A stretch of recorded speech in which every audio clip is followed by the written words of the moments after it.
জাহাঙ্গীরনগর বিশ্ববিদ্যালয়ের ছাত্র সংসদ নির্বাচন অনুষ্ঠিত হয়ে গেছে, অলরেডি হতে যাচ্ছে না, হয়ে গেছে। এই নির্বাচন ঠিক শেষ হওয়ার 17 মিনিট আগে নির্বাচন বর্জন করেছে ছাত্রদল কারচুপির অভিযোগে। এমনকি নাকি প্রো ভিসি নাকি এখানে 10% ভোট আগেই কেটে রেখে দেওয়ার নির্দেশ দিয়েছিলেন। এই ধরনের নানান ধরনের অনিয়মের অভিযোগে জাকসু নির্বাচন বর্জন করেছে ছাত্রদল, এবং তারা ঘোষণা দিয়েছেন যে অর্থাৎ চাকসু নির্বাচন, চট্টগ্রাম বিশ্ববিদ্যালয়ের যে নির্বাচন, যেটা চকসু সম্ভবত বা চাকসু, সেটাও বর্জনের হুমকি দিয়েছেন। পরিস্থিতি এমন দাঁড়িয়েছে এখন যে যতক্ষণ পর্যন্ত না জিতমু ততক্ষণ পর্যন্ত বা জেতার গ্যারান্টি পাবো ততক্ষণ পর্যন্ত বর্জনের পদ্ধতি অবলম্বন করতেছে বর্তমানে বিএনপি বা ছাত্রদল। মানুষ বলছেন, আমি বলছি না। যদি সত্যিকার অর্থেই যদি কারচুপি হয় বা নির্বাচনে অনিয়ম হয়, তাহলে বর্জন করার অধিকার ছাত্রদলের অবশ্যই আছে এবং এটা করা উচিত বলে আমি মনে করি। কিন্তু প্রশ্ন হলো, এই বাংলাদেশে কি এটা সম্ভব কিনা? এই বাংলাদেশে কি এটা সম্ভব এই মুহূর্তে এভাবে নির্বাচনে কারচুপি করা এবং এত স্টুডেন্টকে রেখে যারা আছেন, এবং যেখানে বিএনপির যিনি অধ্যাপক যিনি ভাইস চ্যান্সেলর বা ভিসি, এই ভিসি একজন সিরিয়াসলি বিএনপি পন্থী মানুষ বা জাতীয়তাবাদের আদর্শের পন্থী বলে ধরে নেওয়া হয়। Nothing wrong with that. So এই অবস্থা থেকে বিএনপির বা ছাত্রদল তাদের বিপক্ষে গেছে সবকিছু। তারা মনে করেন এটা year prediction regarding politics is praiseworthy. Thank you so much. So এটা কতটুকু কার্যকর এটা আমরা দেখছি। তাহলে আমরা কি আবারও সেই আওয়ামী লীগের শাসন আমলের দিকে যাচ্ছে কিনা, যে নির্বাচন হলেই ভালো হলেই আপনার যদি জিততে না পারার জন্য জোর করে নিয়ে, যেহেতু জোর করে নেওয়া যাচ্ছে না এখন, তাহলে এখন বর্জন করা এগুলা কি সমাধান দিবে কিনা, এই প্রশ্নটা হচ্ছে এই মুহূর্তে সবার আগে। যে আমি জিততে পারবো না বলে বর্জন করবো সবকিছুতে, এখন এটাই কিনা? এখন it's not a good sign for Chhatra Dal right now, undoubtedly. আমি আপনাদেরকে বলতে পারি ডাকসুর পর থেকে যে যা শুরু হয়েছে সবকিছু ছাত্রদলের বিপক্ষেই যাচ্ছে। আমি বলছিলাম এবং আজকে 8 বছর ধরে বলে আসছিলাম, গতানুগতিক রাজনীতি, অল ফ্যাশন পলিটিক্যাল সিস্টেম, এবং এই ধারার রাজনৈতিক নেতৃবৃন্দ এবং পলিটিক্যাল ব্যবস্থা থেকে বেরিয়ে না আসতে পারলে পরিস্থিতি যা হবার তাই হবে। That is what it is, ladies and gentleman. So আজকে যা দেখলাম সেটা তো একই অবস্থা, এবং ছাত্রদলের সীমাহীন একটা কঠিন অবস্থার মধ্য দিয়ে যাচ্ছে, এবং এই পদ্ধতির ব্যবস্থা থেকে উত্তরণের পথ কিন্তু বর্জন নয়, বরং নিজেদের ভুল শুধরে নিয়ে অন্যভাবে এগিয়ে যাওয়া, বা যেটাকে আমরা বলি মিটিগেটিং ফ্যাক্টরস ইংরেজিতে বলা হয়, সেটাকে খুঁজে বের করে সেটাকে মিটিগেট করে এগিয়ে যাওয়ার নামই কিন্তু রাজনীতি। কিন্তু এখন যা শুরু হচ্ছে বর্জন করবেন, তাহলে কখন? যদি আমাদের দল ক্ষমতা যায় তখন। আমরা বিএনপি পন্থী যারা জাতীয়তাবাদের মানুষ যারা আছি বাংলাদেশে, আমরা মনে করি এটা ভুল পদ্ধতি। মনে রাখবেন, বারবার হুঁশিয়ার করে দিয়েছিলাম সবাইকে, ব্রাজিল থেকে থ্যাংক ইউ, সবাইকে হুঁশিয়ার করে দিয়েছিলাম, বলেছিলাম যে এখন সবাই বলছে না এই কথা, আমি বলেছি। আমি আজকে 8 বছর ধরে বলছি যে তরুণ প্রজন্ম একটা বার যদি সুযোগ পায়, আপনাদের সেই আগের রাজনীতিতে আর কখনোই ফিরে যেতে পারবেন না। এবং exactly what this is what happening right now. এবং এটা পরিবর্তন এসেছে, এবং এই পরিবর্তন মানতে পর্যন্ত অনেকে নারাজ। এই সেন্ট্রাল বা সাইকোলজি বা মেন্টালিটি দিয়ে বাংলাদেশের রাজনীতি করতে পারবেন না। That's over. নতুন কিছু নিয়ে আসতে হবে।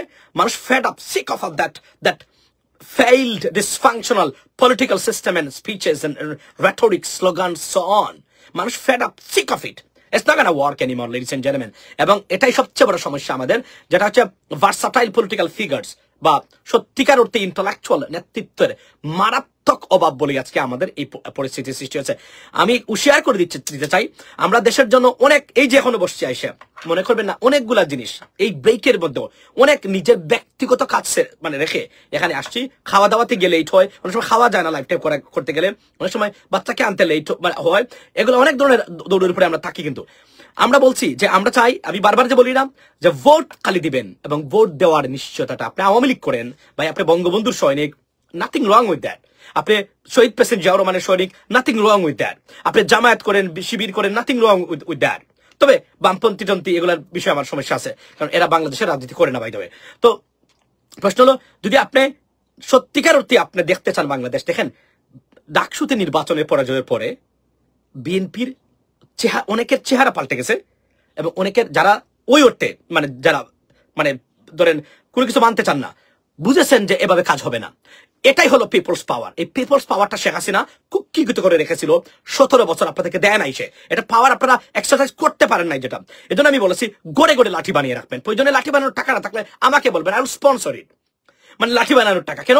ভোটের অধিকার আর বিচার বিভাগ এই দুইটা জায়গাতে কেউ হাত দেয়, আর পুলিশের রিফর্মসটা দরকার। এই দুইটা জায়গাতে কেউ হাত দেয়, হাত বাড়িতে যেন না নিয়ে যেতে পারে। কেন জানেন না? এগুলো আপনাকে রক্ষা করবে। দেখেন, একটা ভোট দিতে পারা কতটা পাওয়ারফুল। জনগণ যে মানে এই মুহূর্তে মানতেছে না, এগুলা রিয়েলাইজ করা শুরু করেছেন প্রকৃত শহীদ জিয়ার আদর্শের মানুষ যারা আছেন। তারা মনে করেন তারা শহীদ জিয়ার রাজনীতির আদর্শ থেকে বিচ্ছিন্ন যারা আছেন তাদের প্রতি আঙ্গুল তুলছেন। প্রত্যেকটা বিএনপির ভাই বন্ধু যারা আছেন এবং ছাত্রদল যুবদলের বিএনপি আমার সাথে যারা কানেক্টেড আছেন বা সন যারা আছেন, কথাবার্তা যাদের সাথে হয়, তারা জানেন যে মিথ্যার এই রাজনীতি দিয়ে বাংলাদেশ আর রাজনীতি করা যাবে না, এবং এটা ভুল আমাদের। এবং এই যে ইভেন তারা ছাত্রদলের ঢাকা বিশ্ববিদ্যালয় বা ডাকসুতে ছাত্রদলের যে প্যানেল ছিল আবিদ সহ, তাদের অনেক ব্যবহারের সমালোচনা করছে। That is what will bring the changes. এটাই চেঞ্জ আনবে, আগামীতে পরিবর্তন আনবে। যে নিজের দলের মানুষের অগণতান্ত্রিক এবং মানে কিছু ঘটনা যেগুলো গ্রহণযোগ্য নয়, মানুষ ভালোভাবে নেবে না, সেগুলোর প্রতিবাদ করতেছেন, সমালোচনা করতেছেন। This is how BNP can B a better of political party.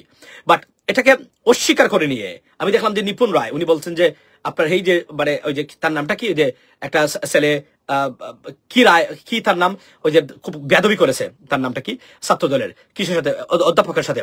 উনি বলছেন তার সাহস আছে জুলাই যুদ্ধাসে, এগুলা করে কখনো পার পাওয়া যাবে না। এবং এই জন্য আমি বলছি আপনারা যদি চান আমার বক্তব্যটা শুনেন এবং সবার কাছে পৌঁছে দেবেন। আমি একটা বার বলছি, সব সমস্যার সমাধান আপনারা পেয়ে গেছেন, খালি ভোট দেওয়ার, ভোটের অধিকারটা প্রতিষ্ঠা করার জন্য প্রয়োজনে আবার মাঠে নামবেন, আর কিছু লাগবে না। কে কোথায় 5 লক্ষ টাকা বা বালু নিয়ে গেছে, কে কোথায় কি নিয়ে গেছে, ডোমরে বাদ দেয়। শুধু ভোট দিতে পারলেই পরিবর্তন আসবে। ঢাকা বিশ্ববিদ্যালয় নির্বাচনের যদি আপনি এটা থেকে আপনি বুঝতে ব্যর্থ হন, তাহলে আপনি কিন্তু রাজনীতি নিয়ে খোঁজ রাখেন না এবং রাজনৈতিক জ্ঞান আপনার নাই। দেখেন, একটা ভোটের ঢাকা বিশ্ববিদ্যালয় ইজ নাথিং বাট বোগাস, মানে compare to any other advance countries like Germany for example. ব্রিটেনে বা আমেরিকাতে এগুলো নিয়ে ছাত্র সংসদের নির্বাচন কখন কোথায় যায়, হার্ভার্ডের আর আপনার কি বলে এটাকে, Ganesh Chandra, yes thank you Shamim Mahmud, আপনার হার্ভার্ড বা এমআইটি বা ইয়েল বা আপনি যদি বলেন যে কেমব্রিজ বা অক্সফোর্ডের স্টুডেন্ট ইউনিয়নের নির্বাচন, আমাদের কমিউনিটির অনেক সময় এটা খবর আসে, কিন্তু আসলে ওই দেশের মানুষগুলো এগুলো নিয়ে ভাবে না, এটা তাদের অন্যান্য ব্যাপার। কিন্তু আমাদের দেশে এটা it has significance, that's why এটা আপনার আছে। তো এটা পরিবর্তনটা কিভাবে আনছে আপনি জানেন? ডাকসু নির্বাচনে সীমাহীন পরিবর্তন, আতঙ্ক সৃষ্টি করেছে আপনার জাতীয়তাবাদী শিবিরে, যারা প্রকৃত অর্থে বিএনপিকে ভালোবাসেন। তারা মনে করেন this is not how we should move forward and we can get out of this match. তো তারা মনে করেন রিফর্মস দরকার। ত্যাগী নেতা যারা আছেন, তারা বাটপার প্রতারক, যারা মানে সোশ্যাল মিডিয়াতে এসে যারা মানে শুধু ইসলাম ধর্মের মানে নাম শুনেছেন, এর জন্য বিএনপি করেন, এই ধরনের মানুষরা পরিবর্তন এনে দিতে পারবেন না। তারা মনে করেন মাসুদ কামালরা কখনোই বিএনপিকে রিপ্রেজেন্ট করে না, এবং এদের রিপ্রেজেন্টেশনে মানুষরা বিরক্ত